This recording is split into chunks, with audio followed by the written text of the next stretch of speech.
Erev Tov, ce Shabbat, c'est d'ailleurs Shabbat et Rosh Chodesh, Shabbat et Rosh Chodesh Tammuz. Ce Shabbat, Shabbat Chukat. Dans les différents sujets, parmi les différents sujets qu'aborde la paracha, il y en a un que nous voudrions approfondir ce soir, c'est celui de la faute qu'on appelle les eaux de la discorde, Mei Meriva. Je vous rappelle que Moshe Rabbeinu rêvait, aspirait profondément à entrer en Eretz Israël. Et la Gemara demande pourquoi aspirait-il à rentrer en Eretz Israël? Est-ce qu'il voulait manger les fruits d'Eretz Israël? Est-ce qu'il voulait profiter de la terre d'Israël? Non, il voulait accomplir toutes les mitzvot de la Torah. Or, il y a certaines mitzvot qui ne peuvent s'accomplir qu'en Eretz Israël. Son aspiration à monter en Eretz Israël était une aspiration spirituelle, non pas matérialiste. Et il n'a pas pu y rentrer à cause de la faute que nous allons essayer de comprendre ce soir. Alors, première étape, relisons les versets qui parlent de cette faute. À la page 2, référence 1. Velo hayam ma'im la'eda. L'assemblée d'Israël manquait d'eau. Vaïkahalu al-Moshe val-Aaron. Ils se sont réunis, le Kahal, Keila, ils se sont tous réunis contre Moshe et Aaron. Vayarev ha'ami Moshe. Le peuple se disputa avec Moshe. Vayomru les morts. Ils ont dit pour dire Lu gavanu bigva achenu lifnei Hashem. Si seulement nous avons pu mourir comme nos frères l'ont fait devant Hashem. Velama havetem et kal Hashem l'amidbar hazeh. Pourquoi avez-vous amené l'assemblée d'Hachem vers ce désert? La Mutsham anachnu ve'erenu, pour que nous y mourions, nous et notre bétail. Lama ha'elitunu mi Mitzrayim. Pourquoi vous nous avez fait monter d'Égypte? La vie otan ou la makom ha'razeh, pour nous amener vers cet endroit aussi mauvais. L'homme comme zera uteina vegefen rimon omaim ain lishtot. C'est pas un lieu où on peut semer, c'est pas un lieu où il y a des figues, de la vigne ou des grenades. Il n'y a pas d'eau pour boire. Moshe et Aaron mipnei hakahal. Donc Moshe et Aaron sont venus à cause devant la communauté, devant l'assemblée. El petachu el moed, vayipu al penehem. Ils sont arrivés devant la porte de la tente d'assignation. Ils sont tombés sur leur face. Vayera kvod Hashem alehem, et l'honneur d'Hashem apparut. Vayidaber Adonai el Moshe lemor, Dieu dit à Moshe, kach et amate. Prends le bâton. Maintenant faites attention à chaque mot, que chaque mot compte.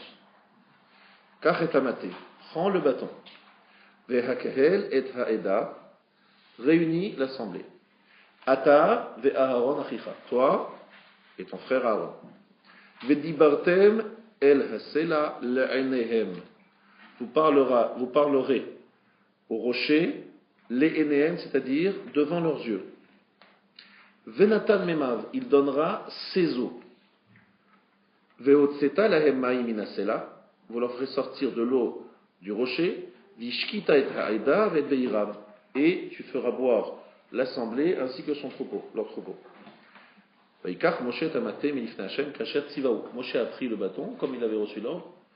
Vayakilu Moshe ve'Aaron et hakahal el penei hasala. Donc ils réunirent Moshe et Aaron l'assemblée devant le rocher. Vayomer lahem, il leur dit Shimuna hamorim. Écoutez, s'il vous plaît, les rebelles. Est-ce que de ce rocher, nous allons vous sortir de l'eau? Vayarem Moshe et Yado, Moshe leva sa main, Vayach et Asela bemateu pa'amayim, il a frappé le rocher avec son bâton à 2 reprises. Vayetsu ma'im rabim, il y a beaucoup d'eau qui sortirent de ce rocher. Vatesht ha'eda uveiram, et l'assemblée but ainsi que leur bétail. Vayomer Hashem el Moshe vel Aaron, Hashem dit à Moshe Aaron, Ya'an lohem man tembi, parce que vous n'avez pas eu confiance en moi. L'akdisheni, pour me sanctifier aux yeux des enfants d'Israël. Lachen, lotaviu etaka alazé el haaretz shadadidem. C'est pour ça que vous n'amènerez pas cette assemblée vers la terre que je leur donne. Heima meriva asher avu bnei Israël d'Hashem aikadesh ba. Ce sont les eaux de discorde et Dieu y a été sanctifié. Voilà, Rabotai, la traduction simple, très simple de ce chapitre. Donc on constate ici, tout simplement, en lisant les choses très simplement, qu'il y a un problème, c'est que Moshe ne fait pas ce qu'on lui demande de faire. On lui a dit, tu parleras, et qu'est-ce qu'il fait? Il frappe. Mais on lui dit de parler avec un bâton. C'est bizarre de parler avec un bâton. Avant, on lui dit, prends le bâton et tu parleras. Il se fâche un peu, parce que les Juifs, vous le savez, ils sont très impatients. Ils disent, non, c'est quand cette eau? Ça a l'air de traîner un peu. Donc qu'est-ce qu'il fait Moshe? Il frappe. Mais il dit surtout une phrase, Shimuna Amorim, vous êtes des rebelles, écoutez les rebelles. Il se met en colère, il perd patience. Et ça lui coûte très cher Moshe. Il va être puni. Il ne pourra pas rentrer en Eretz Israël. Et Aaron est dans le même sac. Et Aaron va mourir dans cette paracha.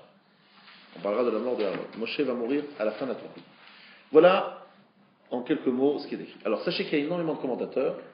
Chaque commentateur dit des choses magnifiques. Mais nous, ce soir, on va se concentrer sur 3 commentateurs.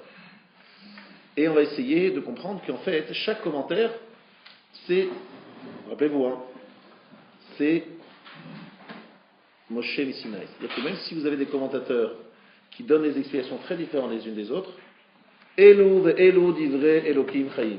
Ceci et cela sont des paroles du Dieu vivant. C'est-à-dire, chaque commentaire mérite d'être étudié, même si il y a beaucoup d'autres commentaires qui donnent une interprétation très différente, mais ils sont porteurs de sens. Et c'est ce sens-là que nous allons essayer de trouver. Be'ezrat Hashem. Donc le cours, c'est très facile de se rappeler, il y aura 3 commentaires, et on va essayer de faire un lien entre les 3. On va commencer par le premier. Numéro 1, number 1, on l'a cité déjà la semaine dernière, Rabbi Meir Simcha Cohen de Dvinsk.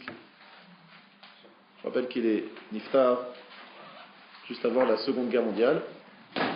Il habitait en Europe de l'Est, donc 19e, 20e siècle.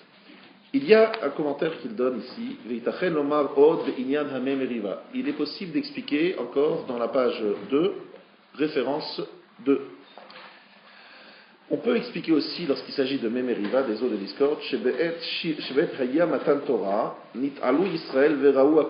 lorsqu'il y a eu Matan Torah, les Juifs se sont élevés. Parce qu'ils ont pris une certaine hauteur spirituelle et ils ont vu les voix, voir des voix. Tout le monde connaît cette fameuse phrase de la Torah, Ra'u et Akolot. Shayu ro'im hanishma. Ils voyaient ce que normalement on entend. Ou que Ma'amaram Shaya Dibur Holer Svivot Amachane. Et plus que ça, nos sages expliquent que la parole tournait autour du clan de Omer Kach Digdukim, de Kach Odshim et Kach Hazarot. C'est qu'il y avait même des voix qui entouraient le peuple et qui donnaient des détails sur les sanctions, sur les détails de la halacha. Bref, ils étaient entourés de paroles, mais de paroles qui n'étaient pas audibles seulement, elles étaient visibles. Dieu a voulu. En parlant au rocher, que les Juifs voient la parole divine.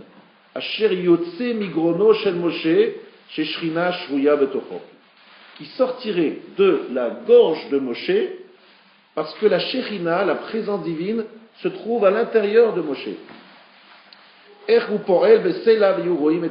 Qu'il voit comment la parole de Moshe est une force telle qu'il puisse agir sur un rocher. Je vais expliquer dans quelques instants.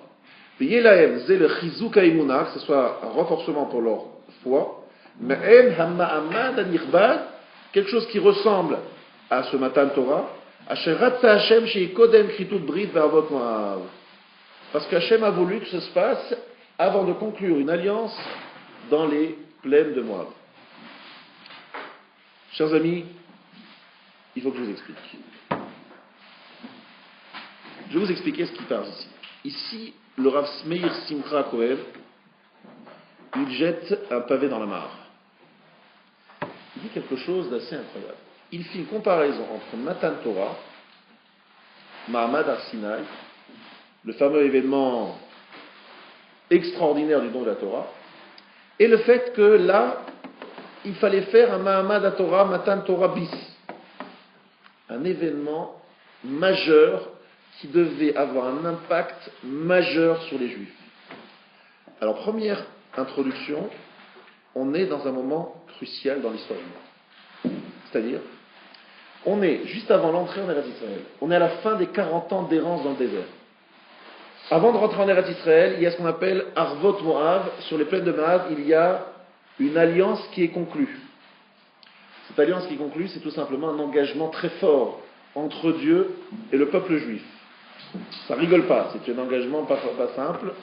Les Juifs doivent s'engager à accepter la Torah, à l'accomplir, à la réaliser, sous peine de 98 malédictions dans Kitavo.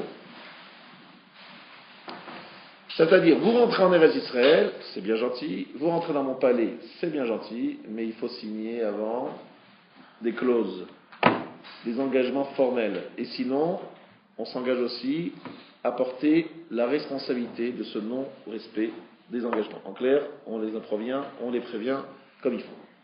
Donc, il y a Matan Torah au début des 40 ans, et il y a le rocher à la fin des 40 ans. Vous comprenez, c'est un moment, ce sont deux tournants dans notre histoire. Que Matan Torah soit un moment important, on ne va pas en faire un plat. Mais que cet événement soit important, c'est quelque chose qui n'est pas évident. Parce que moi, lorsque j'ai lu, comme vous, cet épisode, je me suis dit, voilà, bon, ils ont soif, ils toquent à la porte de Moshe Dzi. On a soif, où est le wagon restaurant? Où est le distributeur de boissons? Alors expliquez-moi d'abord, la vérité, qu'est-ce qui s'est passé? La vérité, franchement, d'abord, il faut qu'on comprenne. Et jusqu'à présent, pendant 40 ans, ils ont fait quoi? Il était où le distributeur de boissons? Il y avait le puits de Myriam. Alors il est passé où le puits de Myriam? Tout d'un coup, le puits de Myriam, il a disparu. Bizarre. Le puits de Myriam a disparu. Pourquoi est-ce que le puits de Myriam a disparu? Pour une raison très simple. C'est que Myriam a disparu. Eh bien oui. Comme Myriam a disparu, le puits est parti avec elle, a disparu avec elle. Donc on a un problème, on n'a plus d'eau. Je vous rappelle que c'était un puits qui les accompagnait dans le désert pendant 40 ans. C'était un puits qui avait beaucoup de ramifications, ça permettait d'abreuver beaucoup de gens et beaucoup de bétail. Donc la revendication est légitime. C'est pas juste pour casser les pieds à Moshe et Aaron, comme c'est le cas à d'autres occasions. Donc la revendication est légitime. On aurait pu dire, écoute, très bien, il y a un problème d'eau. Alors, tu vas là-bas, à droite, à gauche, tu tournes, tu retrouves, voilà, c'est là-bas le puits de Myriam, il revient, l'affaire est réglée. Non. On a voulu que cet événement, ce manque d'eau, et ce fait de retrouver l'eau, soit l'occasion de créer un deuxième Mahamad Har Sinai. Alors là, on veut que les Juifs observent Moshe, que Moshe ait la voix qui sorte de sa gorge, la Shekhinah qui est en lui, et qu'il sente qu'il y a ici une parole divine qui traverse sa gorge et qui s'adresse au rocher, et qui soit si puissante qu'elle transperce le rocher pour faire sortir son eau. Ça veut dire on veut que la parole de Moshe soit entendue et soit vue dans toute sa puissance. Or, je vous rappelle qu'une des raisons pour laquelle il y a eu le premier Mahamad Har Sinai, le don de la Torah, c'était entre autres parce qu'il fallait justement voir la dimension de Moshe. On voit que Dieu parle à Moshe. Et là, il fallait qu'il voie de nouveau Moshe dans sa puissance. Et cet échec, c'est l'échec aussi de la place prédominante de Moshe, de la place de Moshe. Bien. Alors là, il y a un problème. Qu'est-ce qui est le problème véritablement? Ou le Kartiva, chez Gam Aaron, Dainu, très Joujbiné. Il fallait qu'il y ait deux personnes Aaron et Moshe, parce que ce sont des chouchbinim. C'est quoi chouchbinim en bon français? Des accompagnateurs, des transmetteurs, on en parle lorsqu'il y a un mariage. Les mariages, et des fois, on savait que les khatanim, ils doivent être accompagnés par leurs plus proches familles ou leurs plus proches amis pendant la période entourant la choupa et les sheva brachot. Ce qu'on appelle les chouchbinim. Donc ce sont les proches, les très proches, et qui viennent et qui participent à la joie. Ici, il y a les chouchbinim, ce sont les intermédiaires, Aaron et Moshe, ce sont les deux personnages qui sont censés faire en sorte que cette parole divine puisse prendre place et qu'il puisse y avoir l'impact, la transmission, quelque chose, qu'on en fasse un grand événement. Ou le Horot Moussar l'Ebné Israël, pour enseigner du Moussar aux enfants d'Israël. Le rocher est influencé et saisi par la parole divine. Par contre, eux, les Juifs, se sont rebellés contre son esprit. La parole divine n'a pas eu d'effet sur eux. Pour être humble pour le service divin et faire tout ce qu'Hachem demande. Là, il y a une parole très forte, ce truc, je vais un petit peu développer. Je vous expliquais qu'en fait, ce n'est pas une parole de Moshe, c'est une parole de Dieu, mais qui est installée dans le corps de Moshe. C'est que la Shekhinah va sortir de la gorge de Moshe. On sentira que ce n'est pas un homme qui parle. Moshe va parler, on va voir, mais en fait, ce n'est pas lui. C'est la Shekhinah qui parle à travers sa bouche. Et qu'est-ce qui va se passer? Un rocher, c'est quelque chose d'extrêmement dur, va être influencé, va être marqué par une parole prononcée par un homme, mais prononcée par un homme qui finalement est un porte-parole de Dieu. Et on leur dit, regardez, le rocher, il est transpercé par cette parole. Et vous les Juifs, vous avez un cœur de chair et de sang. C'est pas du rocher qu'il y a dedans. Vous êtes d'accord? C'est pas de la pierre qu'il y a là. C'est du chair et de sang, c'est beaucoup plus mou. Donc beaucoup plus facile à influencer. Le rocher est influencé et vous n'entendez pas. Le Lamed Moussar, c'est pour les remettre sur le droit chemin. C'est pas fini et après, vous allez comprendre que je vais ajouter quelque chose.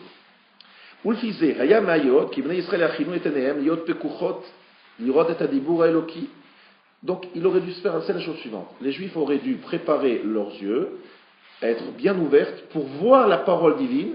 Ils auraient sanctifié leur sens qui est celui de la vue pour voir la parole sainte. Regardez cette phrase bizarre. Vous parlerez au rocher devant leurs yeux. C'est une expression bizarre. Qu'est-ce que ça veut dire devant leurs yeux? Ça ne se dit pas en hébreu. On dit devant eux. Mais pourquoi devant leurs yeux? C'est qu'on veut insister sur le fait que les Juifs doivent ici sanctifier le sens de la vision. Ils doivent voir quelque chose. Ici, ils doivent assister et voir quelque chose. Je vous rappelle ce qu'a dit le Rav. C'est voir quoi? Voir que la parole est pas simplement une parole, elle est quelque chose de solide. C'est comme cette parole a transpercé un rocher, quoi. Une parole qui transperce, qu'est-ce que ça veut dire? C'est que la parole, elle est puissante, elle est forte. Elle peut transpercer un rocher. Et ils doivent comprendre la puissance de la parole. Ils doivent sanctifier leurs yeux qui vont voir. Or, qu'est-ce qu'on écrit? Aval Moshe mika'aso ala'a, mais Moshe, lorsqu'il se met en colère contre le peuple, Amar Shimona Hamorim, écoutez. Aïe, aïe, aïe, aïe, c'est là le problème, dit le Rav Nicson. Point fondamental. Il leur a pas dit regardez, il leur a dit écoutez. Ah, c'est ça le problème. Shimona Hamorim, il aurait dû voir, là on écoute. Velachel lo pa'al adibur Elokim me'uma. La parole divine n'a aucune influence. Vayatzarich la'akoto, il a fallu frapper. Veze'avon le'ma'alat Moshe velo lezulato. Là, je vous expliquais le fond de cette parole, parce qu'on a l'impression de dire que c'est juste purement factuel. C'est à leurs yeux, et finalement, c'était écouté, on s'est trompé de sens. On aurait dû sanctifier la vue. Finalement, on a sanctifié que l'audition. Vous savez qu'entre voir et entendre, c'est pas un petit détail, hein, on est d'accord. Là, vous m'entendez. Je Je vous raconte des choses, j'essaie de vous décrire un monde qui est un monde spirituel. C'est très bien. Mais vous êtes dans l'audition, vous écoutez. Lorsque vous voyez, c'est totalement différent. Vous voyez une télévision avec des images ou vous écoutez à la radio, on est bien d'accord, ce n'est pas le même impact. Mais là, l'idée de dire que l'on va voir ce que l'on entend, ça veut dire que la parole de Dieu ne doit pas rester quelque chose de purement du type enseignement, apprentissage, j'ai entendu que, j'ai appris que, ça doit être quelque chose de tellement, tellement intégré que ça doit être quelque chose de palpable, qui n'est plus abstrait, c'est quelque chose qui peut se voir. Alors ça ne se voit pas vraiment, mais c'est tellement fort que c'est comme si je le voyais. Comme j'ai souvent ici rapporté différentes histoires de rabbinim pour qui le issour, l'interdit, les principes de la Torah ne doivent pas rester purement de l'ordre de l'intellect.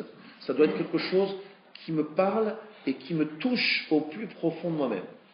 Et ici, l'image est magnifique parce qu'il s'agit de dire, Dieu dit, voilà, moi j'aimerais qu'avant de rentrer en Eretz Israël, il faut qu'il y ait un deuxième Mahamad Har Sinaï. La force du Mahamad Har Sinaï, c'est qu'ils ont vu ce qui normalement est audible. Quand vous comprenez ça, ils ont vu ce qui est audible, ils ont accédé à la prophétie.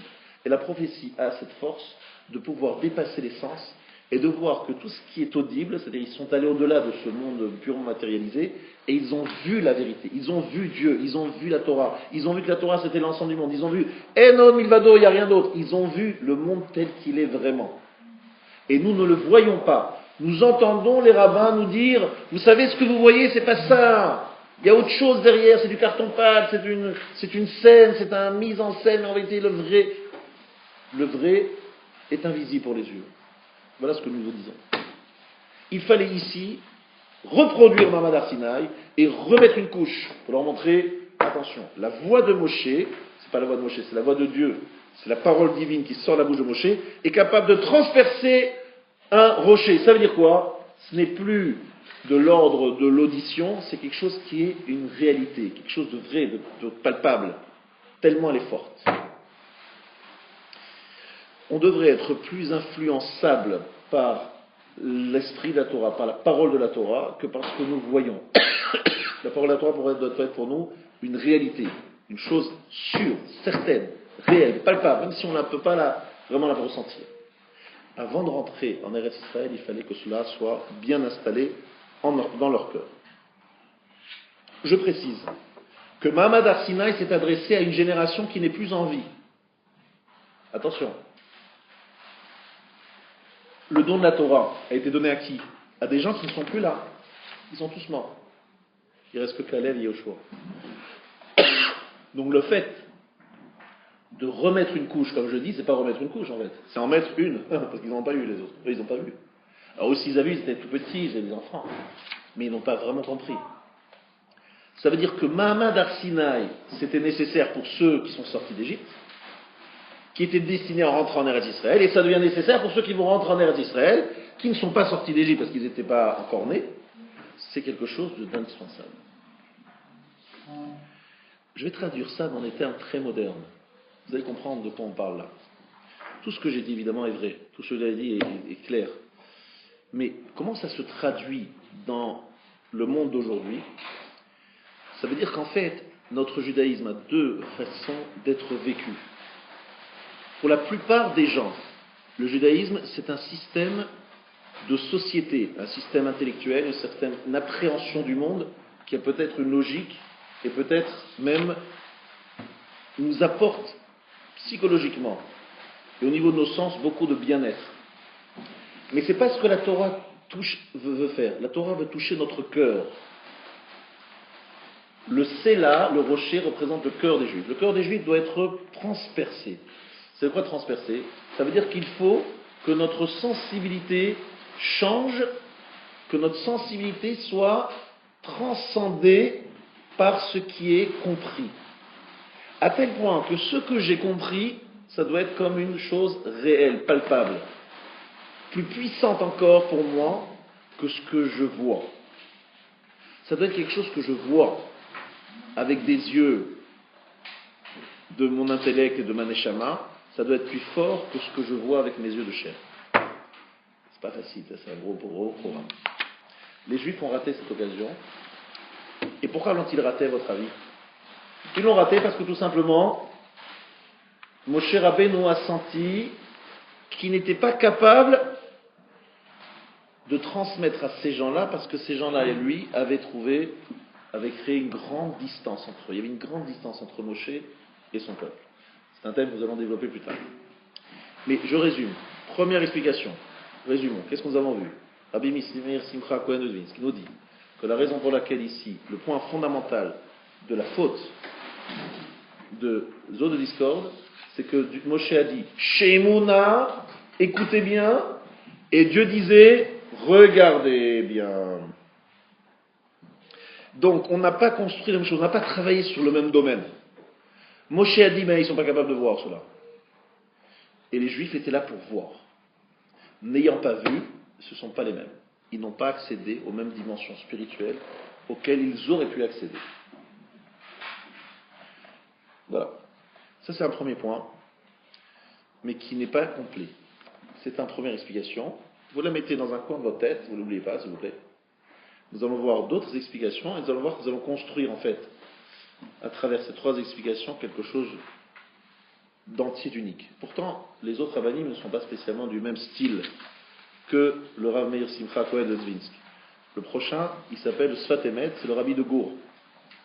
Sfat Emet. C'est à la page 3.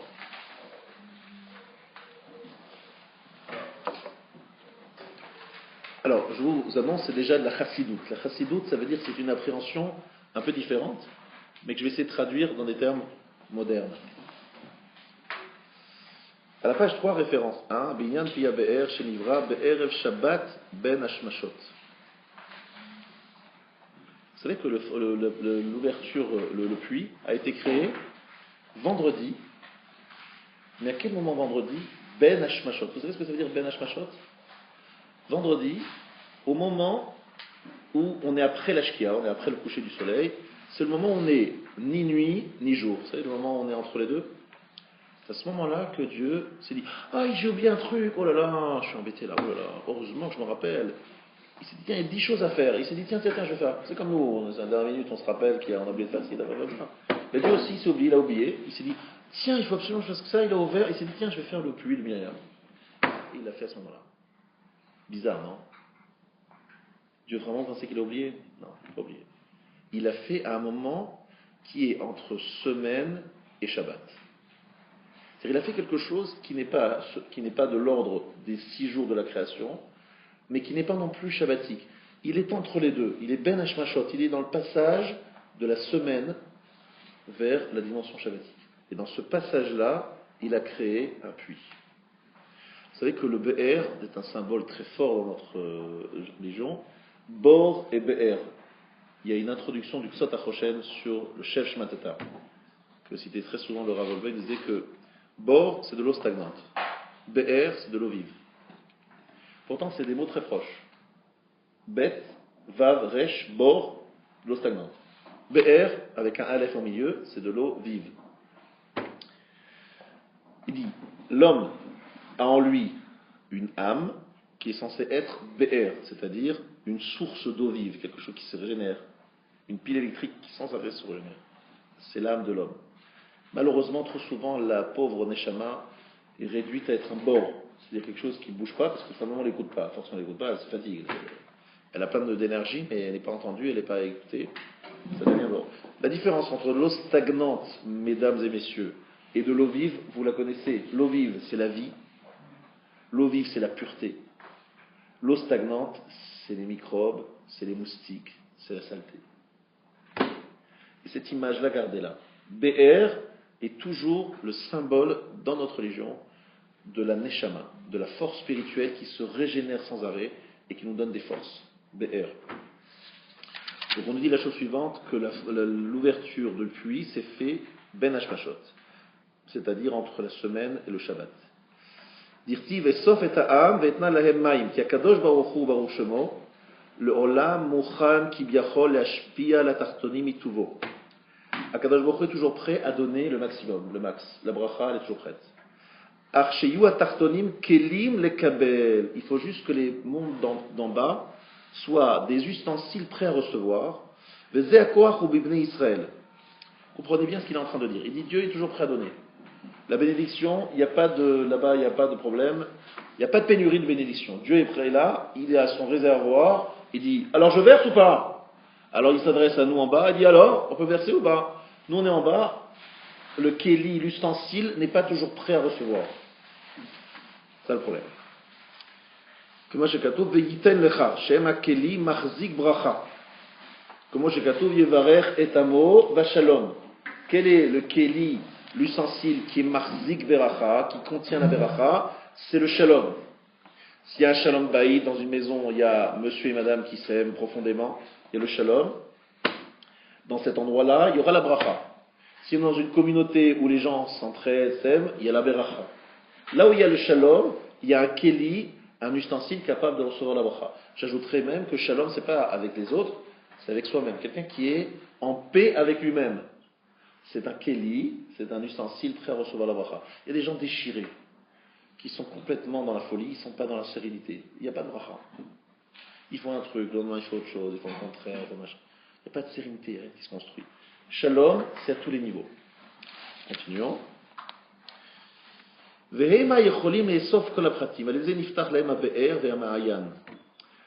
là, il y a une image très très forte.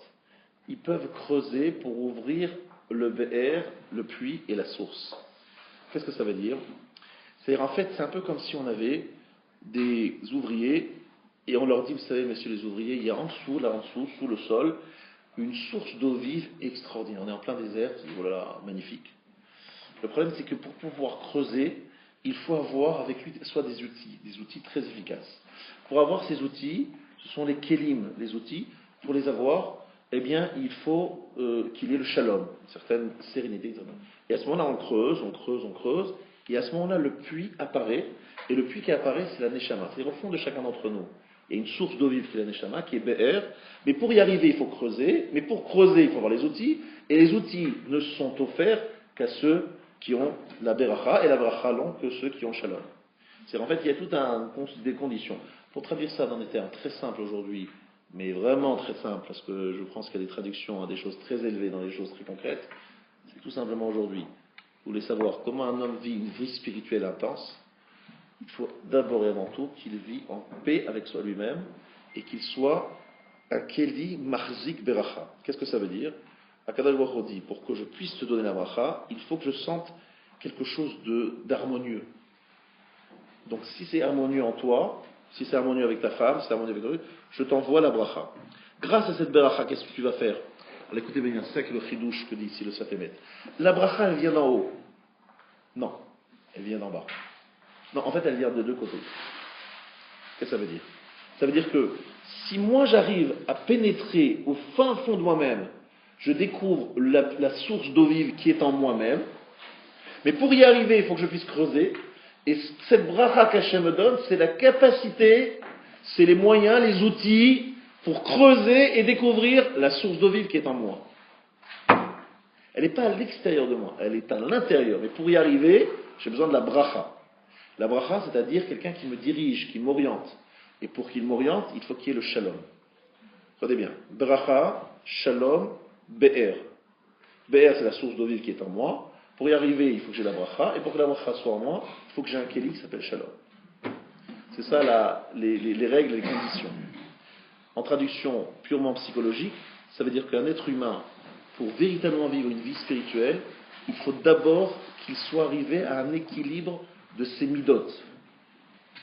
Et là, il peut découvrir une force spirituelle intense. On ne peut pas attendre une vie spirituelle intense de quelqu'un qui ne vit pas dans une certaine dimension de shalom. C'est d'abord, il y a un travail à faire, entre guillemets, au niveau de son corps, au niveau de son esprit, au niveau de son psychique, pour pouvoir véritablement découvrir la force spirituelle intense qui est au fin fond de nous-mêmes. Si on n'y arrive pas. Malheureusement, peu de gens le savent. Alors, alors, qui nous a permis d'avoir tout cela? Ce sont nos ancêtres, donc d'abord les patriarches et les 12 tribus. Eux ont déjà creusé, ils ont fait sortir ce qui était potentiel vers la réalisation. Alors, Shabbat Kodesh, Écoutez bien, Shabbat Kodesh, Shemit Alim Abrouim, où les créatures s'élèvent, au Mitasim Yot Mouchan, les Kabel Hashefa Me Hashem Yitbarach, Vezeu Be Kabbalat Shabbat, Rabotai, Kabbalat Shabbat, les gens sont un petit peu en train de dormir, Kabbalat Shabbat.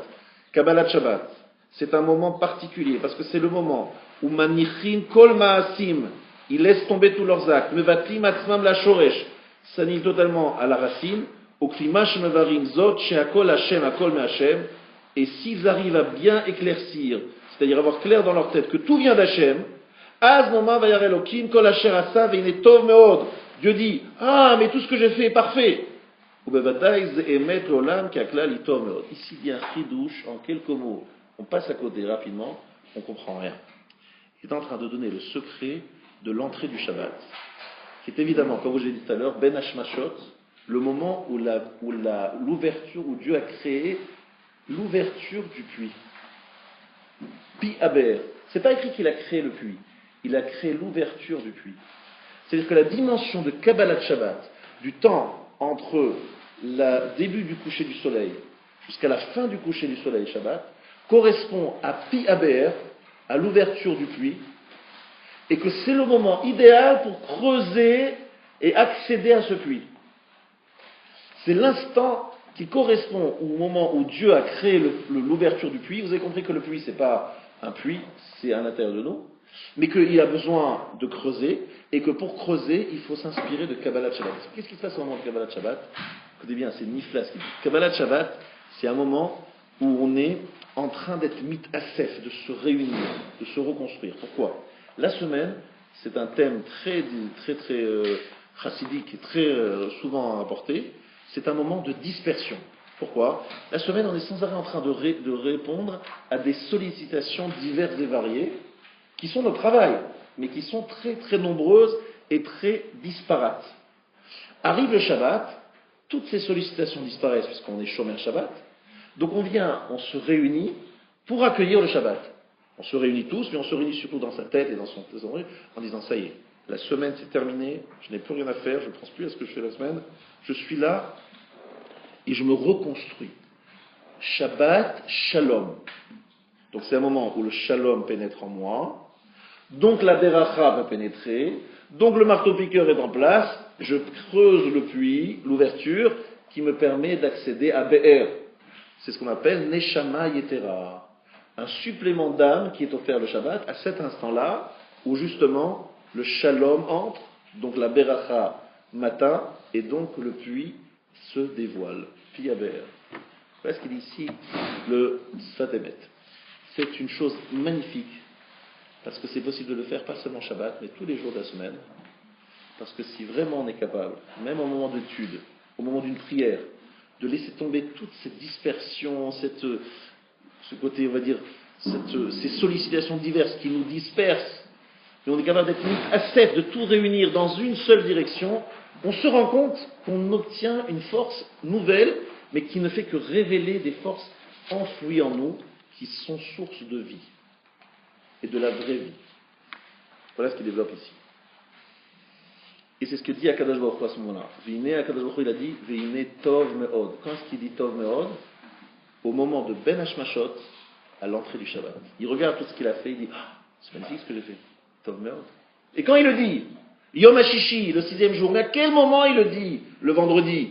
Il le dit lorsqu'il a tout terminé. Vous savez, comme lorsqu'on fait un tableau, qu'il faut signer à la dernière minute, Akadosh Baruch Hu dit oh là là, tov me'od.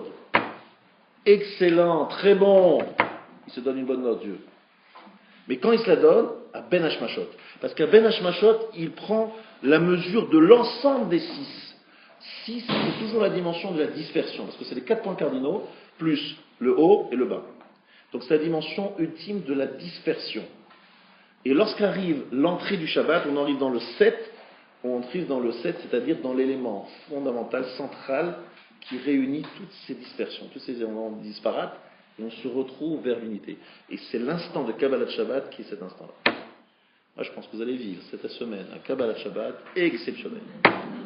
Exceptionnel. Vous allez chasser les 6 pour pénétrer dans le Echad. Alors après, c'est quelque chose de magnifique. Il explique en fait, pour les brachot qui viennent du ciel et les hashpaot sont 3, 12. 3, 12, 70. 3, 12, 70, 600 000.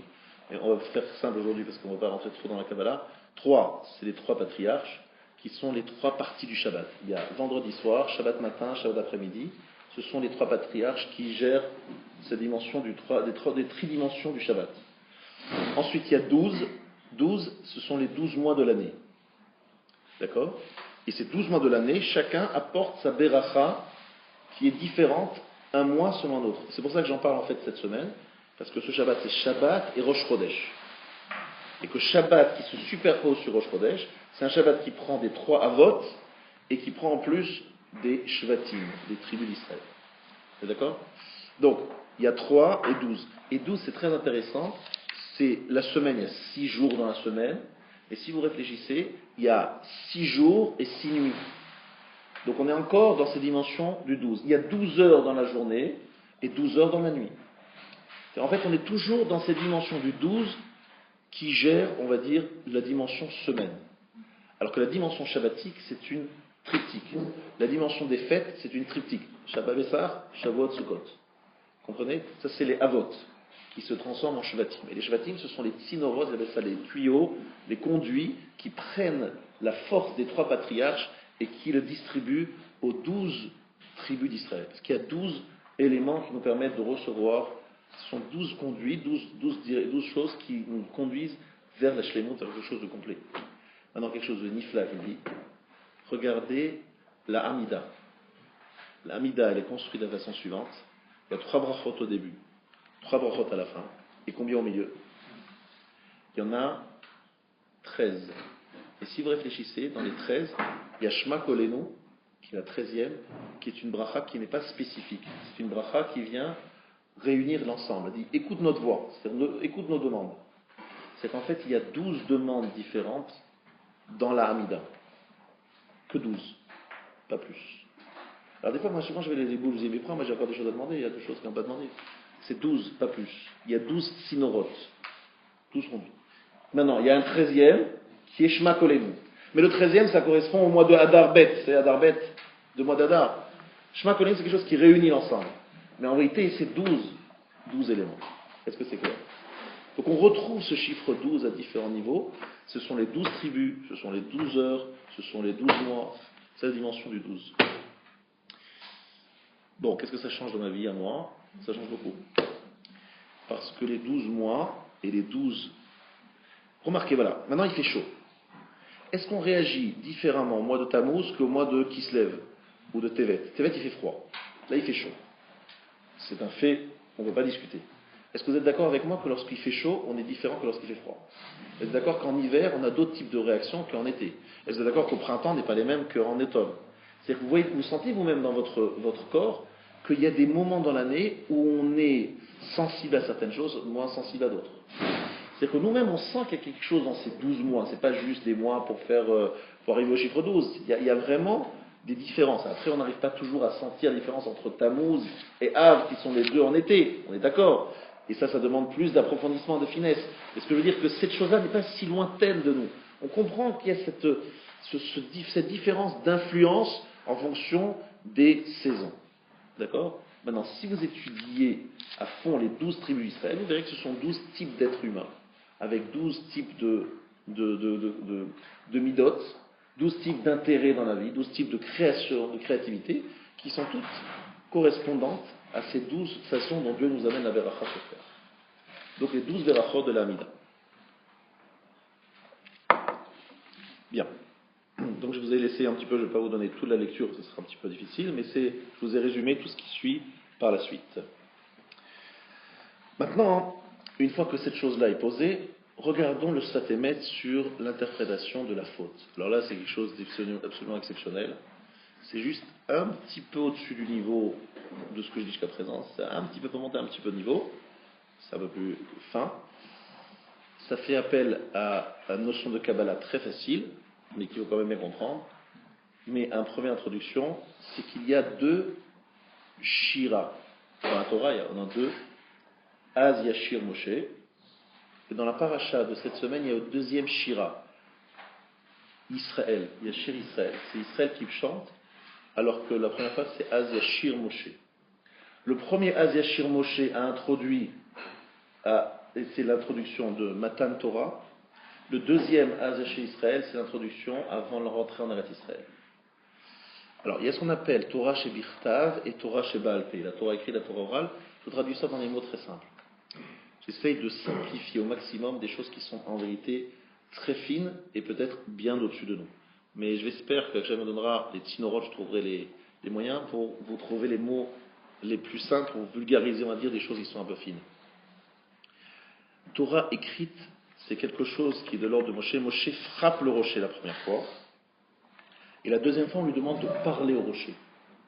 Et puis il rate son truc, au lieu de parler, il frappe. Alors nous, on pense que c'est une question de détail. Non, il dit que c'est Torah chez Birtav et Torah chez Baal Peh. La Torah chez Birtav, la Torah écrite, vous savez, elle est difficile à comprendre, hein. Elle est assez fermée. Mais en même temps, la Torah chez Birtav, c'est la parole de Dieu lui-même, d'accord, telle qu'il l'a écrite. Chez Moshe Rabbeinu, il appelle ça la dimension de la force de frappe. Ça veut dire, moi j'ai toujours pensé que lorsqu'on parlait de frapper, c'était forcer, c'était une dimension plus basse. Il dit non, Torah chez Birtav, c'est une dimension plus élevée. Pourquoi? Il appelle ça Aspaklaria Meira, c'est dans un autre endroit du Statemet.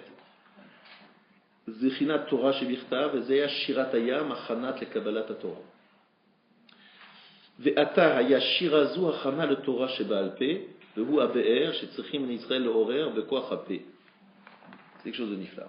C'est bien ce que je veux dire.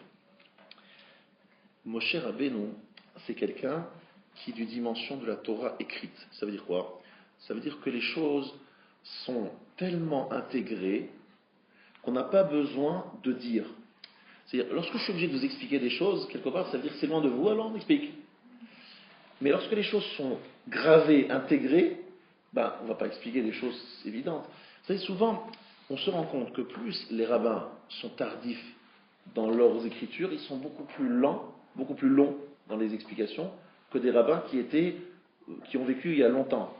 Parce que les rabbins qui ont vécu il y a longtemps, c'est pas qu'ils faisaient des économies d'encre et de parchemin. C'est que c'était évident pour eux. C'était des choses simples, évidentes. Ils n'avaient pas besoin de les expliquer. Mais plus le temps passe, plus on a besoin d'expliquer. Lorsqu'on explique beaucoup, c'est qu'en fait on a besoin de dire des choses parce que les choses ne sont pas évidentes, elles ne sont pas intégrées, elles ne sont pas en nous. Qu'est-ce que je veux dire? Il y a des choses, par exemple, lorsque je vous parle à vous, je suis obligé d'expliciter beaucoup de choses. Si je parlais par exemple à des Avrechim qui ont étudié la Torah depuis des années, je ne les expliquerai pas. Je sentirais, je dirais, c'est quelque chose qui est censé déjà être intégré. Ça veut dire, tout ce qui est de l'ordre de l'écrit, si on parle de Torah Shvirta et non pas de la parole et de l'explication, sont des choses qui sont déjà intégrées, qui sont en nous. Tout ce qui est de l'ordre de la parole, c'est un peu une explication, une volonté de... Dès que je parle quelque part, je dénature un peu le sujet, parce que je cherche des mots, je cherche des images. Et quelque part, je vous donne ma lecture des choses. L'idéal, c'est que je vous donne les choses telles qu'elles sont écrites, et vous vous débrouillez. Là, vous voyez, je lis un Sfatemet, je vous donne plein d'explications autour. Non, je lis les mots, je traduis, et vous débrouillez. Mais ça ne va pas passer. Donc je suis obligé de donner des explications. Donc Torah chez Birtav, c'est un niveau plus fort, c'est Aka'a, c'est frapper. Parler, c'est rentrer dans la dimension de Torah chez Baal Peh. Donc ici, il y a un vrai problème, c'est que Dieu dit à Moshe, sois le transmetteur de la Torah orale. C'est ça le vrai sujet ici. Parle au rocher, c'est-à-dire sois aussi le maître de la Torah orale. Et Moshe dit, j'arrive pas, il a frappé, il est resté le maître de la Torah écrite. Et en étant maître de la Torah écrite, il doit rester dans le désert. S'il était devenu le maître de la Torah, il aurait pu rentrer en Eretz Israël.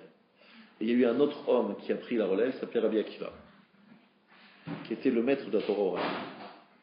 Mais ici, il y a une sorte d'échec parce que Moshe n'a pas su parler, il n'a su que frapper. Ça veut dire que parler de la Torah... Alors vous allez dire, mais Moshe, s'il n'a pas besoin de parler, c'est un niveau plus élevé. Vous avez raison. Mais le problème, c'est que les Juifs, ils ne sont pas à ce niveau-là. Il faut leur parler, il faut leur expliquer. Il fallait que Moshe trouve quelque chose qui lui permette d'expliciter des choses qui pour lui est une évidence. Il n'a pas trouvé d'explication. Moi, je l'ai vécu ça. Lorsque j'ai eu la chance pendant 3 ans d'être à côté du Rav Shach, c'est vraiment l'Ivracha, des fois, il nous donnait un shiur. Et après le shiur, on venait voir le Rav en disant, Rav, on n'a rien compris. On y répétait. Rav, essayez de nous expliquer, parce que vraiment on ne comprend pas ce que vous dites, la vérité c'est bizarre votre truc. Ne parlez pas comme ça. Et il répétait encore une fois. Puis après il nous disait, écoutez, franchement, je ne peux pas vous dire plus. Donc il y avait deux solutions. Soit on disait qu'il a dit n'importe quoi, qu'il avait un peu vieilli, etc.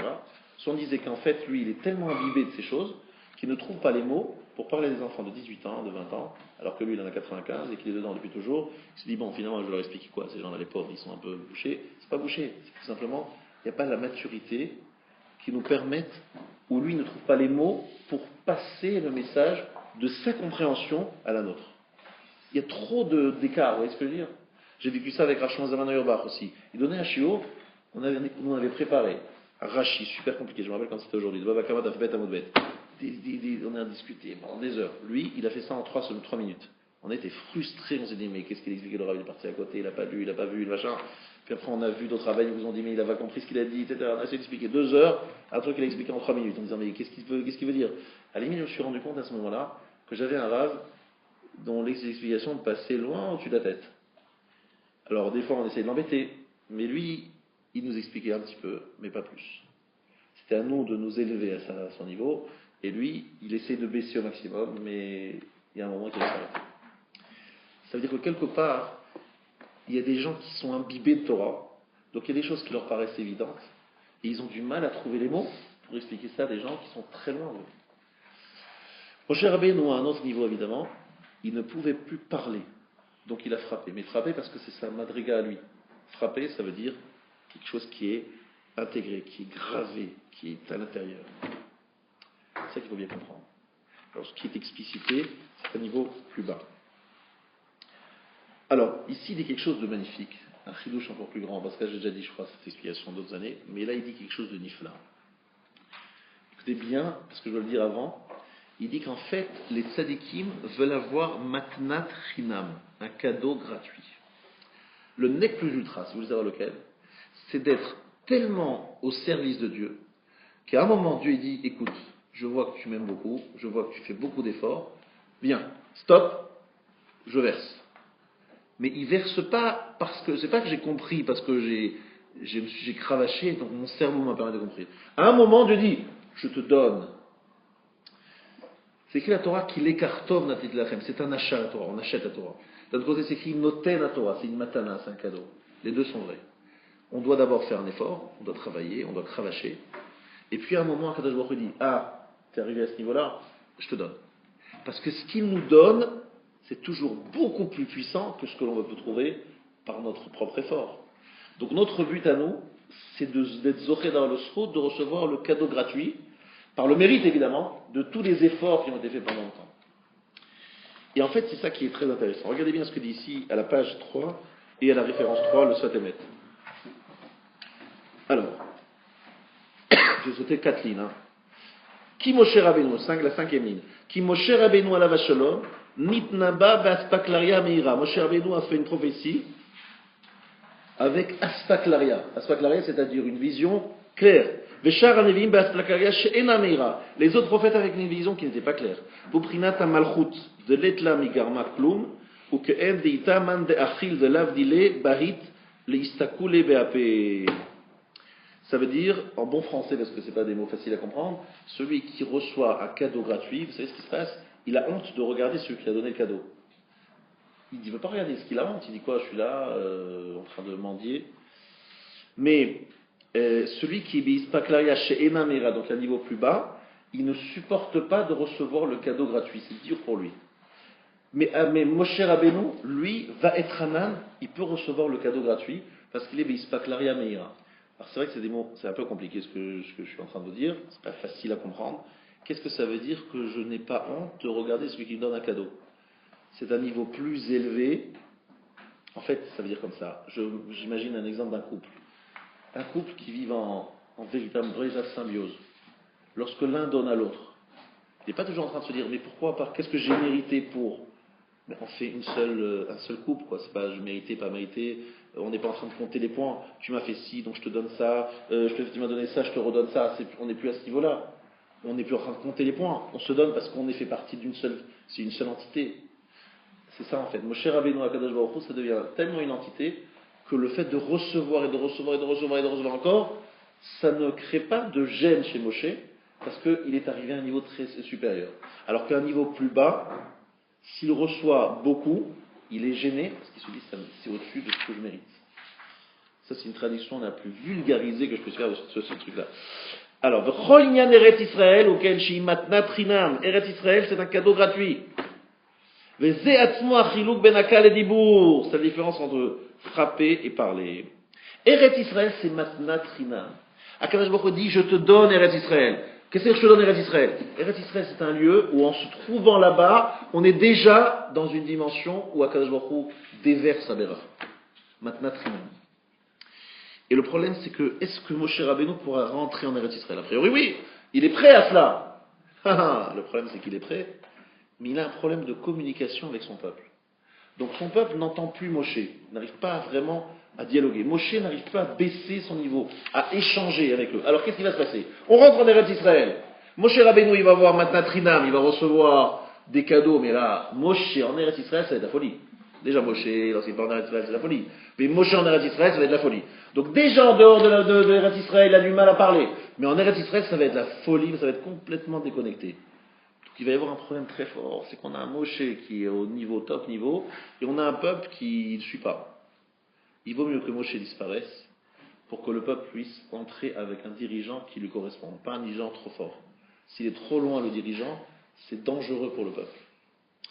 Parce qu'un dirigeant trop fort, trop élevé, trop grand, surtout Moshe Rabbeinu, c'est quelqu'un qui amène le peuple, qui est censé amener le peuple très loin.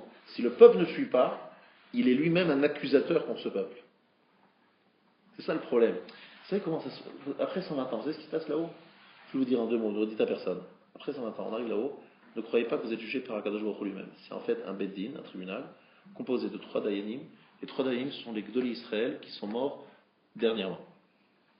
Les 3 plus grands d'Israël, c'est eux qui nous jugent après 120 ans. Pourquoi eux et pas Hachem lui-même? Parce que eux, ils savent très bien ce qui se passe ici, et eux, ils sont en même de juger. Parce que sinon on dit, vous savez, on est dans un pays, c'est difficile aujourd'hui, hein, c'est un monde différent. Alors Dieu dit, attendez, qui c'est qui est en train de te juger là? C'est des gens qui ont vécu avec toi dans la même époque, ils étaient à côté de toi à l'école. Tu regardes ce qu'ils sont devenus eux. Vous voyez ce que je veux dire? Il y a une sorte de jugement, et parce qu'ils comprennent mieux la difficulté, mais aussi parce qu'ils sont eux-mêmes les vrais juges, parce qu'ils peuvent juger, puisque eux-mêmes s'en sont bien sortis. Alors comment ça se fait qu'eux, ils s'en sont sortis, pas toi? C'est-à-dire qu'en fait, pour être juge, il faut quand même qu'il y ait un lien entre le juge et une proximité entre le juge et l'accusé, qui est quelque chose qui ait une passerelle. Moshe Rabbeinu, en rentrant en Eretz Israël, il va exploser la baraque. Il va aller, matin tri là, lui, il va recevoir. Et nous, les Juifs, on est là en train de dire, bon, c'est quelque chose qui n'est pas homogène. Il faut que le dirigeant puisse porter son peuple, l'amener vers le haut. Il ne peut pas l'écraser. Vous voyez la différence entre un dirigeant qui écrase et un dirigeant qui accompagne? Il y a des dirigeants qui, par leur seule existence, écrasent tout un peuple. Les gens les voient en disant, on est fatigué rien qu'à le regarder, celui-là, impossible, même pas on va dormir. Allez hop, c'est pas la peine de commencer. Donc qu'est-ce qui se passe? Ça décourage tout le monde, c'est pas la peine de regarder, on s'en va, on va ailleurs. Et puis un dirigeant qui porte son peuple, qui encourage, qui dit voilà, moi je suis arrivé, mais venez avec moi, on y va, on monte, on escalade. C'est ça le danger. Moshe en Eretz Israël, déprime totale. Pas la peine de rentrer, il vaut mieux qu'il reste. Est-ce que c'est clair? Je vous ai résumé en quelques mots, mais il dit après quelque chose qui est nifla, il dit, c'est écrit Hamin ha-selazé. Est-ce que de ce rocher, c'est les mêmes expressions que Hamin ha-etzazé? Est-ce que de cet arbre? Hamin, Haman d'ailleurs, les mêmes expressions bizarres. Hamin, est-ce que de cet arbre? Est-ce que de ce rocher? Bizarre comme expression. Et l'arbre, c'est l'arbre de la connaissance du bien et du mal. Et Moshe, il est Etz HaChaim, il est l'arbre de la vie. Donc Moshe Etz HaChaim, il s'adresse aux Juifs en disant, et où vous êtes vous? Ben, les Juifs, ils sont encore un peu perturbés. Etz Hadat Tovara, ils sont toujours dans le mélange entre le bien et le mal, ils sont en train ils naviguent. Et lui, Moshe, il est Etz HaChaim, il est attaché à la vie éternelle, il est attaché à la vérité éternelle, il est Emet. Et eux, ils sont là en train de ils ne savent pas trop comment s'en sortir. Donc ça pose un problème, n'est-ce pas? Des Etz HaChaim avec Etz Hadat Tovara, c'est pas bon ça, on a dit que c'est l'un ou l'autre, il faut choisir.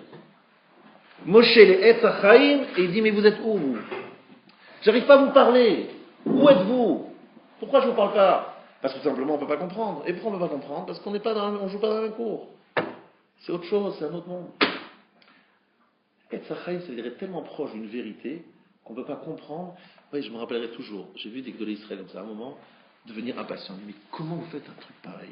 Ils ne comprenaient même plus la faiblesse humaine. Ils disaient, mais comment on peut faire un truc pareil? Eux, ils voient la vérité. Ils voient comment il faut se conduire. Et ils voient des hommes se livrer à des choses, mais des fois, j'avais honte de leur raconter certaines histoires. Je me rappelle comme hier, je suis allé leur poser des chélottes, d'histoires, je dis, mais comment ils vont écouter un truc pareil? Ils vont dire, mais ils sont complètement tarés là-bas en France. Là. Et puis j'ai vu beaucoup de compréhension. Donc j'ai compris ça, c'est un gadol, un grand, qui est fait pour sa génération. Il peut passer de sa grandeur, de sa sainteté, vers une vraie boue. Alors là, je vais raconter la boue la plus boueuse. Et il était dedans. Il m'a répondu. Je dis, ah, c'est bien. Mais j'imagine un gadol qui est dans son monde complètement éthéré, etc., à qui je raconte mes histoires, il me dit, bon, je sais pas, ils s'en foutent, ils ont un problème, il faut les interner rapidement en psychiatrie, aujourd'hui, qu'est-ce qui leur arrive, et ils s'en foutent. En fait, il faut arriver à faire ce passage. Et lui, le Sfat Emet dit, il y a deux mots qu'on va dire tout à l'heure après, dans Arvit, après Shema, qui sont dit, Ani Adonai Elohechem, Asher Hotzeti Etrem, Eretz Mitzrayim, Liot Lachem Elohim, Ani Adonai Elohechem, Emet Ve'emuna. Emet, c'est la vérité, Emuna, c'est la confiance. Moshe, il est Emet, les Juifs, ils sont Emuna. La différence entre Emet et Emuna. Emet, c'est la vérité. La vérité, je la vois, c'est une vérité. Emuna, c'est une conviction. C'est la même chose. Si je vous dis maintenant, alors là, je sais pas, il fait ni jour ni nuit, là, c'est mauvais de dire, des jours il fait jour, il fait nuit. Et si par exemple on fait nuit, et je vous dis il fait nuit, c'est Emet. Emuna, c'est la confiance dans autre chose, mais c'est une confiance, c'est une croyance. Alors que Emet, c'est une vérité qui est établie. Voilà la différence entre Moshe et les Juifs. Moshe, il est Etz HaChaim, et eux, ils sont Etz HaDa'at Tovara. Ils sont dans le mélange, dans le doute, mais en même temps dans une certaine conviction quand même. Ça, c'est la deuxième explication, celle du Sfat Emet, que j'ai dû dire un peu plus vite que j'avais prévu, et qui est la deuxième explication. Il y a une troisième explication, je voudrais terminer là-dessus, c'est celle du Remek Davar, Netzi de Vologine. Elle est beaucoup plus facile à comprendre, Elle, simplement, révolutionnaire, tout simplement. Elle est révolutionnaire et très facile à comprendre. Lui dit, on ne va pas lire tout parce qu'on n'a pas le temps, mais il dit quelque chose de très intéressant. Il rapporte que, regardez à la ligne 10, page 4, ligne 10. L'anachon nosif levaer, nous allons expliquer en plus, shebemet me'aber shayad kor niyu le teva. Le puits a été transformé en un puits naturel. C'est-à-dire, en fait, au départ, c'était un miracle que ce rocher donne une source d'eau. Mais une fois que le miracle a été fait, c'est comme ça, c'est acté. C'est plus un miracle. Comme dit la Gemara, ça fait partie des 10 choses qui ont été créées à Shabbat. Celui qui a dit que le monde soit, celui qui a créé le monde, a décrété que les nuages devaient donner de l'eau. Et que le Nil se déverse, c'est-à-dire monte, il y a le cru du Nil. Lui, il a décrété que ce soit un puits qui marche. Donc c'est quelque chose de naturel, c'est quelque chose de bizarre, mais qui a été créé pendant les 6 jours de la création. Il dit on peut même visiter aujourd'hui le puits de Myriam. Vous voulez pas faire une petite visite, puits de Myriam, qui a des doutes de Gemara, et une témoignage dans la Gemara qu'il existe toujours. Les sages qui font le tourisme, enfin qui explorent le monde, l'univers, mais ils ont des témoins qui est encore aujourd'hui dans le désert, c'est la Motsimaim, un rocher qui fait sortir de l'eau. Donc ça veut dire que c'est devenu quelque chose de naturel. C'est vrai que c'était surnaturel au départ, mais finalement ça a été créé comme ça, c'est comme ça.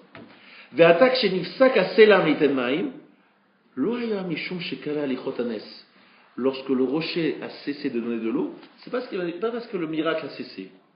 Comme chez Vinoam, comme l'ont compris le peuple. Chez Zéou, chez l'Obetorat Onesh. C'était pas une sanction. Elle a kedé l'argial la teva. C'était pour leur apprendre à vivre avec la nature. Al-Bemet ayasiba, la raison que Moshe Otser, Akadosh Baruch Hu, me matar bishvil avonador. Des fois, Akadosh Baruch Hu retient l'eau de pluie, il pleut pas. Et pourquoi il le fait? Parce qu'il y a une faute dans la génération. V'yadoua minag Israël. Qu'est-ce que font les Juifs lorsqu'il n'y a pas de pluie? Mitasvim barabim le makom echad. Ils se réunissent tous dans un endroit. Af shelo bebet hamikdash, même s'il n'y a pas de bet hamikdash, makom agorbanot. Le rosh ha'am omer dvarim kvushim. Le rav ou le chef du peuple se lève et il dit des paroles kvushim, c'est-à-dire des paroles de moussar. Il leur fait des réprimandes. Vachakar mitpalelim, et après il prie. Betzibour, tous ensemble. Ratzak Kadosh Baruch Hu Hashem Moshe ve'Aaron yilamdu et ha'am ech yasu le dorot ve'eretz Israël. Akadosh Baruch Hu a voulu préparer ces Juifs à rentrer en Eretz Israël pour leur apprendre comment faire. Veyaminu shegam bli koach ve'or shel Moshe, et qu'ils croient que même sans la force de Moshe, efshar lif'ol b'tfilat rabim, ils peuvent réussir en faisant une prière en commun. Comprenez le problème, c'est qu'on a un peuple qui est trop dépendant de Moshe. Il pense sans Moshe, pas de salut. Donc qu'est-ce qu'il veut faire Moshe? Hachem, il veut faire de la pédagogie. Il leur a dit, écoutez, je vais vous former. Vous croyez que sans Moshe, il n'y a pas de miracle, il n'y a plus rien, il n'y a plus de sauvetage, c'est pas possible, c'est pas vrai. Regardez, là il y a un rocher. Ce rocher, il a de l'eau dedans. Pourquoi il n'en donne pas? Il n'en donne pas comme des fois, on regarde les nuages, il y a des nuages qui passent et il n'y a pas de pluie. Ou tout simplement, il n'y a pas de nuages. Pourquoi il y a des années où il y a des nuages et de la pluie, des années où il n'y a pas de nuages et pas de pluie? Demandez à des météorologues, vous n'aurez pas de réponse, je vous garantis. Et je vais répondre maintenant à la réponse. La réponse, c'est qu'Akadosh Baruch Hu veut que l'homme ne soit pas certain de son avenir. Il faut que l'avenir soit incertain. Il y a des fois la pluie. Aujourd'hui, je traduirai des fois, on trouve un job. Des fois, on est licencié. Des fois, on a fait une formation, ça marche. Des fois, ça ne marche pas. On est tous dans l'incertitude du lendemain. La crise économique, les menaces aussi. L'Irak, l'Iran, la Syrie. On est tous dans l'incertitude. Et qu'est-ce que ça veut dire? Donc, on est dans une incertitude. Qu'est-ce qui se passe dans ces cas-là? Alors, qu'est-ce qu'on fait? On baisse les bras? Non. Voilà comment il faut faire. Il dit à Moshe Aaron que vous l'avez faire une œuvre de pédagogie. Vous allez les réunir tous ensemble et on va faire ce qui est prévu. D'abord, Moshe va leur dire des paroles de Moussa. Il va un petit peu les réveiller en disant dans la vie, il faut se bouger. Si Dieu ne nous donne pas la pluie, c'est pas pour rien, c'est pour nous faire réfléchir sur nous-mêmes. Donc déjà, un bon shiur de Moussa. Après, ils vont faire une fila. Et après, ils verront que le pluie, que le Sela, que le rocher va donner la pluie, l'eau. Et ainsi, ils seront préparés à rentrer en Eretz Israël de faire la même chose. Si en Eretz Israël la pluie ne tombe pas, ils sauront comment faire. Donc c'est tout simplement quelque chose de pédagogique. Magnifique comme explication. Alors qu'est-ce qui s'est passé? Où ça a foiré? D'accord. Le problème c'est que pour donner un cours, il ajoute aussi autre chose. L'idéal c'est pas seulement de faire du moussard, c'est de faire une parole de halakha. Alors ça c'est quelque chose d'extraordinaire chez un rosh yeshiva de Vologine, c'est assez normal.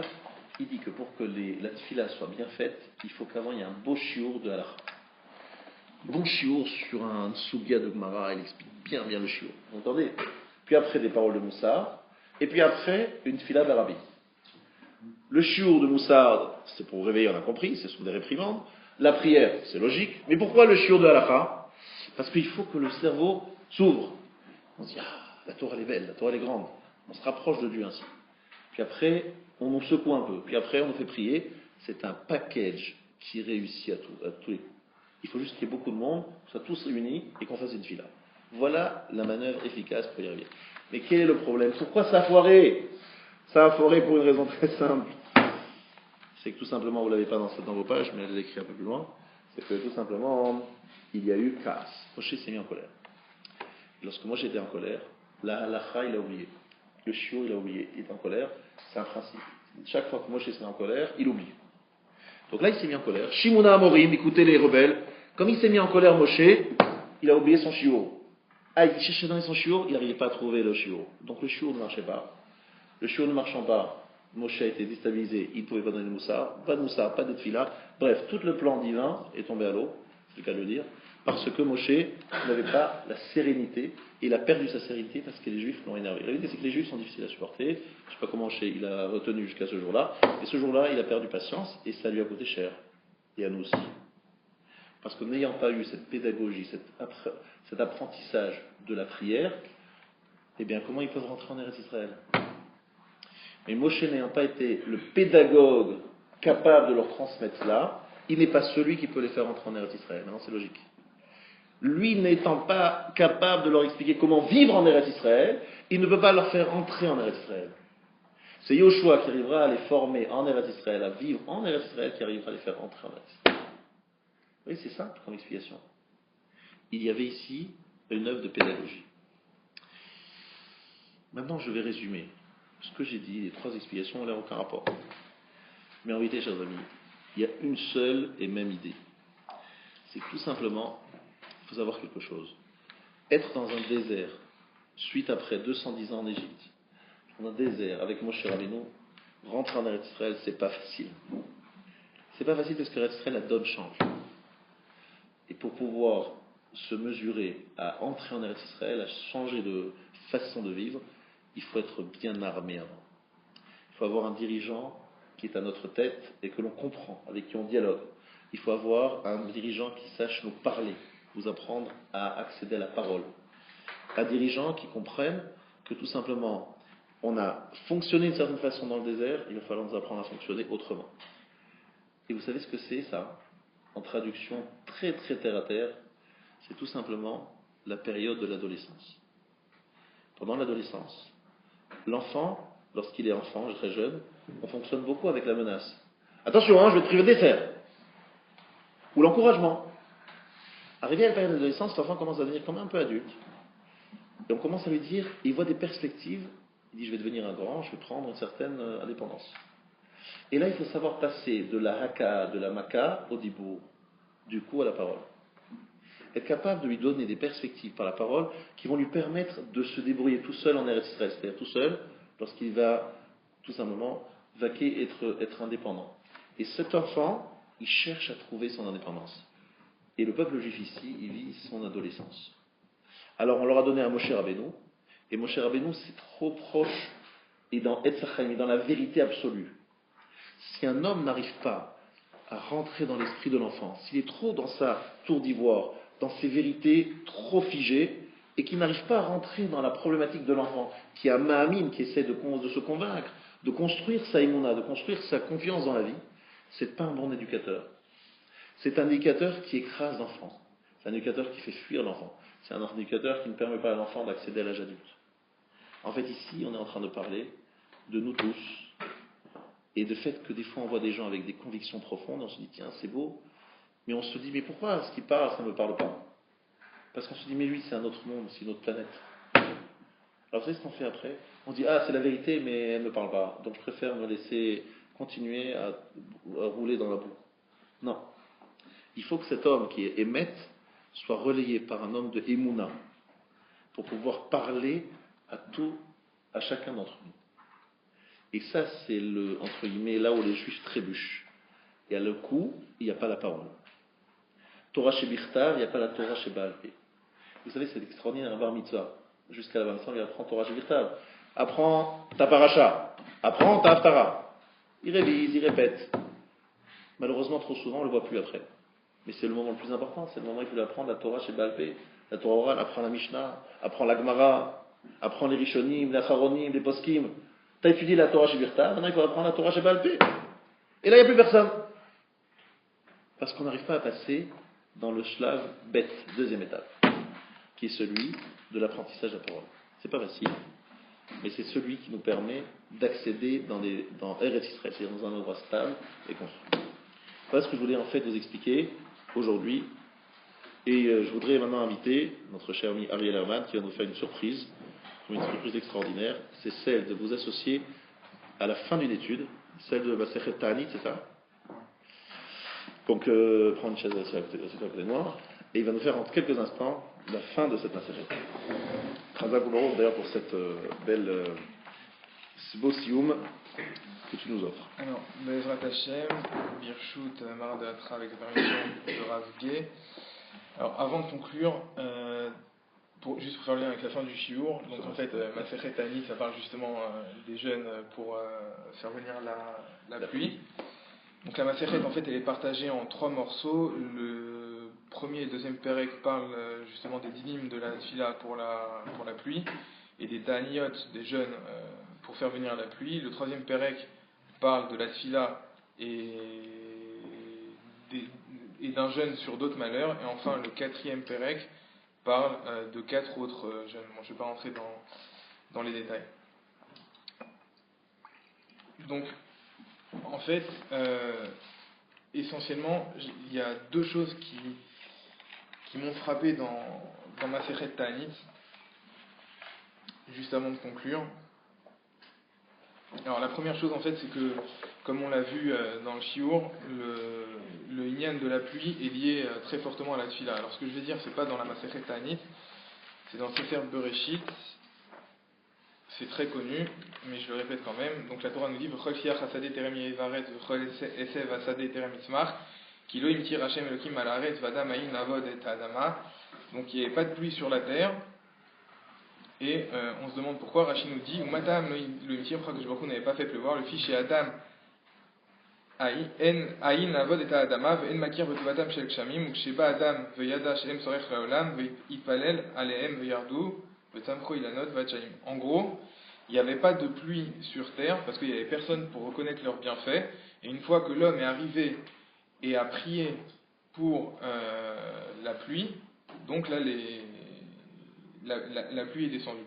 Donc on voit que la tfila en fait n'est pas qu'un moyen, mais c'est un but en soi, et c'est un but extraordinaire puisque ça nous permet entre autres de faire venir la pluie. Dans la Gemara, sur le jour où la pluie arrive alors qu'il y avait une grande sécheresse, il y a plusieurs expressions qui peuvent interpeller, je vous en cite quelques-unes. Gadol yom hakshamim keyom sheditna bo Torah, grand est le jour des pluies comme le jour où a été donnée la Torah. Gadol yom hakshamim keyom shenivru shamayim va'aretz, grand est le jour des pluies comme le jour où ont été créés les cieux et la terre. En hakshamim yordim ela im ken imchalu avonotaim shel Israël, les pluies ne descendent que si les fautes du Ham Israël ont été pardonnées.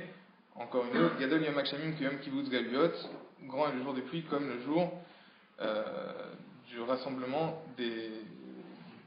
la fin de l'exil, quoi. Donc on voit que tout ça, en fait, ça arrive uniquement grâce à quoi? Grâce à la tfila. Donc c'est une leçon que j'ai retenue, que la tfila, c'est quelque chose d'extraordinaire. Des fois, Akadosh Baruch Hu veut uniquement qu'on fasse la tfila et après il amène la délivrance. On voit dans la Masechet Ta'anit qu'il y a des situations où on décrète des jours de jeûne pour la pluie et en fait il se met à pleuvoir avant le lever du soleil. Pourquoi? Simplement parce que Akadosh Baruch Hu amène à Yeshua, ce qu'il veut c'est qu'on s'implique et qu'on fasse la tfila. Donc j'espère vraiment de tout cœur que par la force de nos tfilotes face à Akadosh Baruch Hu, déjà qu'il fasse revenir les 3 jeunes qui ont été kidnappés, Eyal ben Iris Shura, Gilad Michael ben Badgalim, Yaakov Naphtali ben Rachel. Voilà, ça c'était la première chose que je voulais dire. La deuxième chose, c'est que dans Masechet Ta'anit, il y a donc comme Rav Gay l'a dit, on parle, le Inyan des pluies, c'était surtout aussi à l'époque du Beth Amikdash. Donc pour faire la transition, on nous dit Dafkafet Amoud Aleph, Amar Rav Yehuda Beré de Rav Shmuel Barshilat Mishme de Rav, que Shem Shemi Shenichnas Av Matin Besimcha, car Mishenichnas Adar Marmim Besimcha. Donc la fameuse expression qui dit que de la même manière que lorsque arrive le mois de Av, on diminue la joie, de la même manière lorsque le mois de Hadar arrive, on doit multiplier la joie. Alors on a l'habitude de dire comme nous le dit Rashi, que Mishenichnas Adar, enfin Rashi ou le Pérouche, certains disent que c'est pas Rashi, bon, parenthèse. Mishenichnas Adar, Rashi nous dit Yomen Nissim, Ayou le Israël Purim ou Pessah, donc des jours de Nissim qui sont arrivés à Israël qui étaient Purim et Pessah. Enfin, chose intéressante, déjà ici on le lit Purim et Pessah, mais bon, c'est juste au passage. Le Sfat Emet, en fait, nous donne complètement une autre explication et nous dit que la Simcha du mois de Hadar, en fait, c'est pas la Simcha de Purim. En fait, de la même manière qu'en Av, on diminue la joie parce que le Beth Amikdash a été détruit à Tisha B'Av, pourquoi est-ce qu'en Hadar on était joyeux? Parce que le premier Hadar, comme on le voit dans Masechet Shkalim, c'était le jour où Echad Vadar Mashmim al Shkalim. C'est-à-dire qu'en fait il y avait des envoyés qui partaient Bechol Ar Israël, dans toutes les villes d'Israël, Machizim, Shiavou, Shiklehem. On proclamait en fait, c'était le début de la récolte des Shkalim pour pouvoir acheter les korbanot, entre autres par exemple les Tmidim, les Moussafim. Et donc c'est pour ça qu'on était joyeux au mois d'Hadar. Et donc c'est le parallèle qui est fait entre le mois de Hadar et le mois de Av, l'omniprésence du Beth Amikdash. Donc on voit clairement que là la Simcha est liée au Beth Amikdash. Dans le dernier pérec, on nous parle aussi donc, de Tisha B'Av, donc on parle aussi beaucoup du Beth Amikdash. On nous dit entre autres Aose Melacha Betisha B'Av Veno Mitabel al Yerushalayim Eno Roe Besimchata. Celui qui travaille à Tisha B'Av et qui ne s'endeuille pas sur Yerushalayim ne verra pas Yerushalayim dans la joie. Shneimar Sisu et Yerushalayim Vegiluba Kolavea Sisu Otam Asos Kolamitablim Alea. Mikan Amrou, de là on dit Kolamitabel al Yerushalayim, au contraire, tout celui qui s'endeuille sur Yerushalayim Zoché Vore Besimchata Vesheino Mitabel al Yerushalayim. Pardon, ça j'ai déjà dit. Donc Kolamitabel al Yerushalayim Zoché Vore Besimchata. Donc celui qui s'endeuille sur Yerushalayim aura le mérite de la voir dans la joie. Encore, donc là on arrive à Rosh Chodesh Tammuz, après il va y avoir le 17 Tammuz, donc c'est un peu dans Inyana de Yoma. Encore faut-il pouvoir arriver à s'endeuiller sur Yerushalayim, comme le dit souvent Rav Gay à Tisha B'Av, que nous, déjà, si on arrivait à s'endeuiller sur Yerushalayim, à vouloir s'endeuiller sur Yerushalayim, on voit ce point qui est accentué en fait dans un Rashi. On nous parle donc de Shavua chez Chalbo, et on nous dit là-bas que donc en fait on n'a pas le droit de faire la lessive. Donc il y a différents avis. Il y a quelqu'un qui dit Lo shanou ela le chabez velibosh, le chabez ou le aniach mutar, mais si c'était pour laver et mettre, on aurait le droit. Rav Shechet qui n'est pas d'accord, il dit afilou le chabez ou le aniach assour. Et pourquoi en fait on n'a pas le droit de faire la lessive? Tout simplement que dès chez Ilbosh, le Acharman, le Achar Tisha B'Av, assour, même pour mettre après Tisha B'Av c'est assour. Pourquoi? De niré que Messiach Dato chez Osek Bekibus Begadim. Parce qu'en fait, ça voudrait dire que ça semblerait comme si notre esprit, comme si on allait en oublier le deuil du Beth Amikdash pour s'occuper de faire la lessive. Alors, Alvaï, qu'on arrive à ce niveau, parce que pour nous, en fait, ça veut, malheureusement, nous, dans Shavua chez Chalbo, en général, Bavonot, on est plutôt en train de planifier les vacances pour après Tisha B'Av. Donc, déjà, on voit le niveau de l'époque, pourquoi on n'avait pas le droit de faire la lessive, pour, en fait, c'était révélateur d'un comportement, en fait, et aujourd'hui, c'est déjà bien si on sait ce que ça veut dire. Normalement, cette semaine-là doit être consacrée au deuil vraiment du Beth Amikdash, parce qu'on ne réalise pas ce qu'on a perdu. Donc, la deuxième idée que j'ai retenue, c'est qu'il y a vraiment un inyan de Simcha qui est lié au Beth Amikdash, on n'a pas conscience de ce qu'on a perdu aujourd'hui, et face à Kadosh Baruch Hu de tout cœur, que cette année-là, Tisha B'Av soit vécu comme un jour de Yom Tov, et non pas qu'on n'ait pas appliqué ce qu'on vient de dire juste avant. Donc, juste avant de conclure l'étude de la Masechet, ça veut dire que ce sioum-là, pour moi, il est très particulier, parce que c'est le premier sioum que je fais depuis le décès de mon grand-père il y a 1 mois. Donc, je voudrais le dédier le Ilou Nishmato, il y a le Ilou Nishmat Yaakov Ben Shimon. Masechet Ta'anit, c'est la première Masechet aussi que j'ai eu le plaisir de terminer. C'est la première Masechet aussi que Baruch Hashem je termine pour la 2e fois. Voilà, donc pour moi, je suis un peu ému là quand je parle. Voilà. Donc on termine. Amar Rabbi Elazar a dit la Kadosh Baruch Hu Lasot Machal Tzadikim. Alors juste ce dernier passage, le Marsha il dit qu'en fait c'est un passage sodi, donc on ne peut pas vraiment comprendre de quoi il s'agit ici, mais on va quand même essayer d'apporter quelques éléments. Donc Amar Rabbi Elazar a dit la Kadosh Baruch Hu Lasot Machal Tzadikim V'yoshev Benehem Gan Eden V'chol Echad V'echad Ma'arei Be'etzbao Shenemar V'amar V'yom Ma'u Hine Elokeinu Ze Kivinu Lo V'yoshenu Ze Hashem Kivinu Lo Nagila V'nismecha Bishuato. Donc Rabbi Elazar dit L'Atid Lavo Akadosh Baruch Hu on va traduire une ronde pour les tzadikim, et il sera assis entre eux au Gan Eden, et chacun d'entre eux, Maré Be'etzbao, montrera Akadosh Baruch Hu du doigt, Shenemar comme il est dit, V'amar V'yom Ma'u Hine Elokeinu Ze, voici notre Dieu, Ze Kivinulo V'yoshienu, nous avons espéré en lui, il nous délivrera, Ze Hashem Kivinulo, c'est Akadosh Baruch Hu, nous avons espéré en lui, Nagila V'nismecha Bishuato, nous nous réjouirons de sa délivrance. Donc, pourquoi est-ce qu'ici on emploie le terme de machol? Alors, 2 points. En fait, machol, c'est une espèce c'est une forme de danse. Moi, j'ai traduit par ronde. Pourquoi? Parce que machol, ça tourne. Le Shem Shmuel nous dit qu'en fait, ici on a l'idée de cercle parce qu'il s'agira d'un plaisir toujours renouvelé. Le Yavet, lui, nous dit machol. Pourquoi? Parce que dans le futur, imchalou kol avonotehem, que Akadosh Baruch Hu pardonnera toutes les fautes et s'appliquera alors le pasuk Va'amer kulam tzadikim, que tout le peuple sera des tzadikim. Le Ktav Sofer, ici en fait on peut remarquer qu'il y a la présence du singulier et du pluriel, on dit Ve'u Yeshev Benehem, et après on dit Kol Echad Ve'echad. Le Ktav Sofer, il nous dit en fait que lorsque chacun étudie la Torah, on ne peut pas comparer ça à la Torah en groupe. Même lorsque on est Berabim, on a besoin de la Siyata d'Ishmaïa, comme on voit ici qu'Akadosh Baruch Hu est là. Donc maintenant, pourquoi le singulier et le pluriel? Parce que chacun doit faire face à sa propre responsabilité, en plus même du Koach Hatzibur. Voilà pour les derniers éléments de Masechet Ta'anit, et face à Kadosh Baruch Hu, qu'on puisse très bientôt, nous aussi, voir cette délivrance et pouvoir dire Hine Elokeinu Ze Kivinulo V'yoshenu Ze Hashem Kivinulo Nagila V'nismecha Bishuato.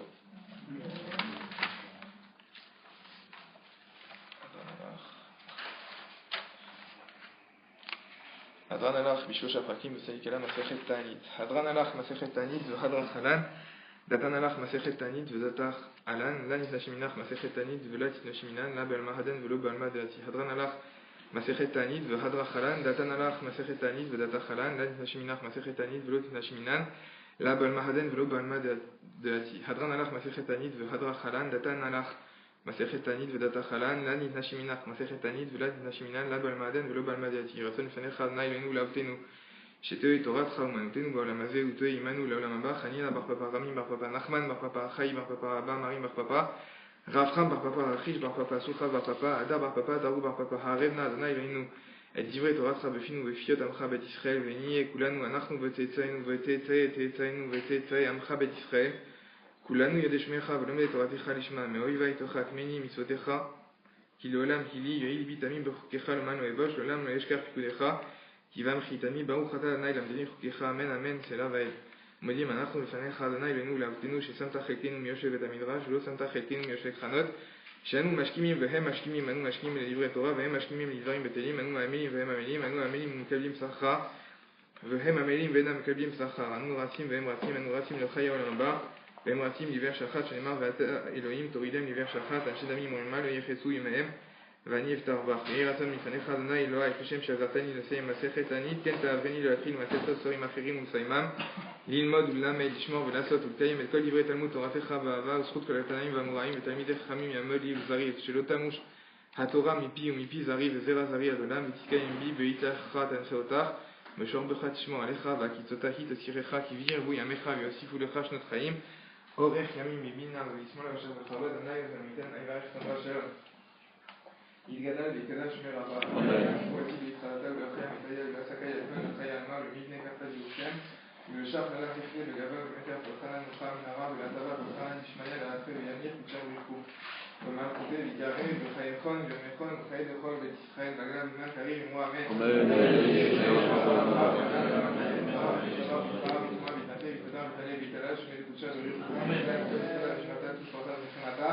דנירן ואלמן ימו האמן, ורדנן והתלמידון, ולכל תלמידי תלמידיון, ולכל מן ועושים ברקה דיברך הלם ודיבר כל אתר ואתר, יואל לאון ובכל שמע רבה חינה וחידה ורחם ודרכים נערכים וגדולים ובחיר וחוקרים וגדולם אבוני בשמיה וארבע ממו אמן.